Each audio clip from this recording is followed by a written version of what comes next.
చూస్ country delight, live better. ఇప్పుడే country delight యాప్ని download చేసుకోండి. నేను అసలు మాట్లాడేవాడు కాదు కదా, పాడేవాడు. నా పాటలన్నీ నేను ఏమేమి పట్టానో అదన్నీ పాడాను. అదన్నీ పాటలే. నా జీవితంలో ఏమేమి జరిగిందో అవి అన్నీ పాటలుగా వచ్చింది. అంతేగాని మాట్లాడడానికి ఏముంది? ఇంకా పాడడానికి, పాటలు వినడానికి మీరు వచ్చి ఉన్నారు. పాటలన్నీ ఇంత సంవత్సరాలు విని విని విని విని విని ఇంత కెమెరాస్ ఇక్కడ వచ్చింది కదా. అది పాట వినేది ఒకటి, పాటలు వాంచేది యాక్చువల్గా ప్లే చేసేది ఒకటి. పాటలు వినేది ఆల్రెడీ రికార్డ్ చేసిన మిషన్. పాటలు వినేది అని ఆ మిషన్లో ఆ సోలు, ఆ జీవం, ఆ ఫీల్స్, ఆ ఎమోషన్స్, ఇవి అన్నీ అక్కడ రికార్డ్ అయింది. కాబట్టి మీరు వింటే మీరు స్ట్రైట్గా చెవికి వెళ్ళదు, డైరెక్ట్గా హార్ట్కు లోపల పోతుంది. తర్వాత అది సోల్లో కలుస్తుంది. తర్వాత మీ జీవితంలో ఏదైనా సంభవాలు జరిగినప్పుడు నా పాటలు గుర్తొస్తుంది. లేదు సరదాగా వెళ్ళినప్పుడు, ఎక్కడైనా వెళ్ళినప్పుడు ఏదైనా పాటలు వింటే అంటే ఈ పాటలు నేను ఫస్ట్ టైం విన్నప్పుడు ఇది జరిగింది అని మీ జీవితం కనెక్ట్ అవుతుంది. ఇటువంటి కనెక్షన్స్ మీకు, మాకు, రేపు రాకపోయిన జనాలు అందరికీ తప్పకుండా ఉంటుందని నాకు అది రియాలిటీ. అది ఊరికే మాట్లాడతాం కాదు, మాట్లాడడం లేదు కదా, జరిగింది చెబుతున్నాను అంతే. రియాలిటీ, రియల్లో మీరు నా ఆర్కెస్ట్రాతో ఈ లైవ్గా వాయించున్న అది జరగపోతుంది. ఇప్పుడు ఎంతో మ్యూజిక్ డైరెక్టర్లు వచ్చారు. అందరూ వచ్చేది ఇళయరాజా గారుగా మనం కూడా మ్యూజిక్ డైరెక్టర్ కావాలా అని కదా. ఇంకా ప్రొడ్యూసర్ ఇంట్రొడ్యూస్ చేస్తే కానీ కొత్త డైరెక్టరు ఎవరైనా కొత్త మ్యూజిక్ డైరెక్టర్ వేస్తే కూడా ఇళయరాజా గారు లాగా రావాలా అనేది ఒకటి ఉంది కదా. అది దేవుడు ఇచ్చిందిరా, అది దేవుడు ఇచ్చింది. అది ఇప్పుడు వచ్చిన పాటలు అన్నీ ఎలా రికార్డ్ అవుతుందంటే డైరెక్టర్ గారు సిచ్యువేషన్ చెప్తారు, మ్యూజిక్ డైరెక్టర్ కంపోజ్ చేస్తారు, తర్వాత పాట రాసేవాళ్ళు పాట రాస్తారు, పాట పాడేవాడుకు వీళ్ళు నేర్పించి తర్వాత రికార్డ్ చేస్తారు. ప్రోగ్రామ్ చేసేవాళ్ళు కీబోర్డ్లో ప్రోగ్రామ్ చేస్తారు. రియల్ ఇన్స్ట్రుమెంట్స్ కావు, రాదు అక్కడ. వీడు చేసేది వాళ్ళకు తెలీదు, వాడు చేసేది వాయించే వాళ్ళకి తెలీదు, పాట రాసేవాడికి ఏం ఎవరు పాడపోతున్నారు అనేది తెలియదు. పాట పాడేవాళ్ళకి డూయెట్గా అయితే మేల్ సింగర్ పాడేది ఫీమేల్ సింగర్కి తెలియదు ఏం పాడపోతున్నారు, ఫీమేల్ సింగర్ పాడేది మేల్ సింగర్స్కి తెలియదు, డైరెక్టర్ గారికి అసలు మొత్తం తెలియదు, ఏమీ తెలియదు. తర్వాత ఒకటిగా రికార్డ్ చేసి ఒక మంత్ 2 months అయిన తర్వాత ఈ పాటలు వచ్చి షూటింగ్లో అక్కడ వెయిట్ చేస్తూ ఉంటారు. వెయిట్ చేస్తే ఉంటే పాట ఎప్పుడు వస్తుంది, పాట వస్తుంది సార్, ఒక బ్యాక్గ్రౌండ్ రెడీ అయింది, అది మాత్రం పంపిస్తాను, అది పిక్చర్ చేయండి, అది పిక్చర్ చేస్తుంది. తర్వాత ఒక వాయిస్, అది మాత్రం తర్వాత ఇవన్నీ ఇలా జరుగుతుందని చెప్తున్నాను. బట్ ఆ రోజుల్లో ఎలా జరిగిందంటే 80 members ఆర్కెస్ట్రా, కానీ ఒక 10 మంది అంటే కూడా అందరూ ఒకేసారి ఒకే చోట్ల ఉండాలి.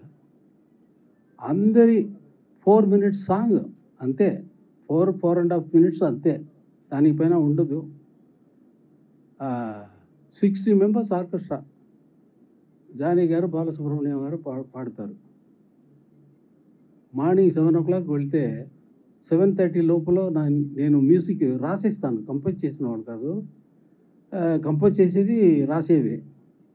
అందరికీ నోట్స్ వెళుతుంది, అందరి రెడీగా ఉంటారు. 9 o'clock వెళ్ళి రిహర్సల్ చేసి వాళ్ళందరి ఎలా వాయించాలని రెడీ చేసి తర్వాత నా జీవితంలో నా డైలీ రోజులు జరుగుతున్నవి ఇప్పుడు చెబుతున్నాను. చెప్పేది అన్నీ నా రికార్డింగ్ ఎలా జరుగుతుందో అలాగే చెప్తాను. 7:00 వెళితే 7:00 అసిస్టెంట్ ప్లే చేస్తారు. ఈ పాటలు సార్ ఇది. ఓహ్! ఇదేనా? ఓకే. అప్పుడే స్కోర్‌లో రాస్తాను. పాడేవాళ్ళు ఫస్టు. Recording time. ఏ స్టూడియో అనేది. పాడిన ఆ టైంలో ఆ పెన్ పెట్టి ఈ పాటలు ఎవరు పాడితే బాగుంటుంది అని అనుకొని తర్వాత పేరు రాస్తాను. ఈ పేరు రాసిన తర్వాతనే ఇన్ఛార్జ్ వాళ్ళు ఉంది వచ్చి పాడేవాళ్ళకు ఎస్పీబీ గారికి ఫోన్ చేస్తారు. సార్ రికార్డింగ్ ఉంది సార్ 9:00 వచ్చేయండి అన్న. ఏంట్రా అది ఇంత లేట్‌గా చెప్తున్నావు అది ముందే చెప్పకూడదన్న. సార్ అవును ఇప్పుడే రాశారు సార్ అది. ఏంటే రాసేది దీన్ని నేను మ్యూజిక్ వాయించేవాళ్ళా? అది కాదు కదా ముందే చెప్పు ఉండొచ్చు కదా. ఇవన్నీ గొడవ జరుగుతుంది. జరగదు రోజులు జరిగేవి. ఏంట్రా 2-3 డేస్ ముందుకు చెప్తే నీకేంటి వచ్చిన తర్వాత వాళ్ళు అడుగుతారు. ఏంట్రా ఇప్పుడే ఈ సాంగ్ విన్నాను నీవు పాడితే బాగుంటుంది అని అనుకున్నాను. పాడితే పాడు లేకపోతే వేరే ఇంకొకరు పాడిపోతారు. ఊరికిరా నేనే పాడతాను అని జరిగేది. ఈ 60 మెంబర్స్‌కు మ్యూజిక్ ఇచ్చి రిహర్సల్ చేసి ఆయన సాంగ్స్ అన్నీ రెడీ అయిన తర్వాత మైక్ వెళ్తారు బాలు గారు. 60 మెంబర్స్ కాన్సంట్రేషన్ వచ్చి రిహర్సల్ చేసి కరెక్ట్‌గా వచ్చిన తర్వాతనే మైక్ ముందు వదులుతాను. దానికి ముందు వదలను. తర్వాత ఆయన పాట స్టార్ట్ అయితే మిస్టేక్స్ ఎవరైనా మిస్టేక్ చేస్తే మళ్ళీ పాడాలా. ఇలా వచ్చి ఈ 60 మెంబర్స్ కాన్సంట్రేషన్ వచ్చి ఆ 4 మినిట్స్‌లో అందరిది ఒకే పాయింట్‌లో ఉంటుంది. ఈ సాంగ్స్ బాగా రావాలా நம்ம మిస్టేక్ వాసకూడదు. ఆయన వాళ్ళు ఏది ఎక్కడైనా తప్పు రాకూడదు అని అంత ఇన్వాల్వ్‌మెంట్‌తో పాడతారు. పాడితే ఏదైనా ఒక చోట్ల ఒక టేక్ అయింది. తర్వాత మిస్టేక్ వచ్చింది. Second take, third take, fourth take అలా పోతుంది. ఒక 12 రన్నింగ్ అని ఇంజినీర్ చెప్తారు. తర్వాత 1, 2, 3, 4 తర్వాత మళ్ళీ స్టార్ట్ చేస్తారు. మ్యాటర్ ఏం చెప్పడానికి వచ్చానంటే ఒక సాంగ్ తీసినప్పుడు దాంట్లో పార్టిసిపేట్ చేసిన అన్ని మ్యూజిషియన్స్ కాన్సంట్రేషన్స్ అన్నీ బాలుగారితో నుంచి అందరూ కాన్సంట్రేషన్ వచ్చి ఒకే పాయింట్‌లో ఉంటుంది.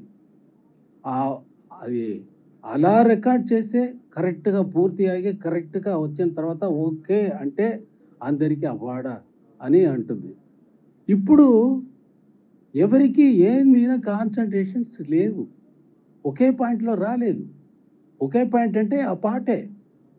పాటలు మాటలు ఇవన్నీ కరెక్ట్‌గా రావాలి కదా! అది వాంచేది. ఇప్పుడు మేము 40 ఇయర్స్‌గా ఒకే సాంగ్ వింటారంటే అదే రీజన్. 40 ఇయర్స్‌గా సాంగ్ నిలబడుతుందంటే అది దేవుడు ఇచ్చిన వరం. అలా జరిగేది. అలా పాటలు పెట్టడానికి నాకు ఐడియా ఇచ్చింది. అవన్నీ మీరందరూ ఇన్ని సంవత్సరాలు మీ జీవితంతోనే వచ్చిన ఆ మ్యూజిక్ ఎల్లుండి జరగబోతుంది. అది మీరందరూ రేపు అది కూడా మర్చిపోయింది చూడండి. అదే దానికే మాటలు ఉండకూడదండి. పాటలు మాత్రమే ఉండాలి. చాలా సంతోషం మిమ్మల్ని చూసేది. విజయవాడకి ఫస్ట్ టైం దీన్ని జరగబోతుంది. చాలా సంతోషం.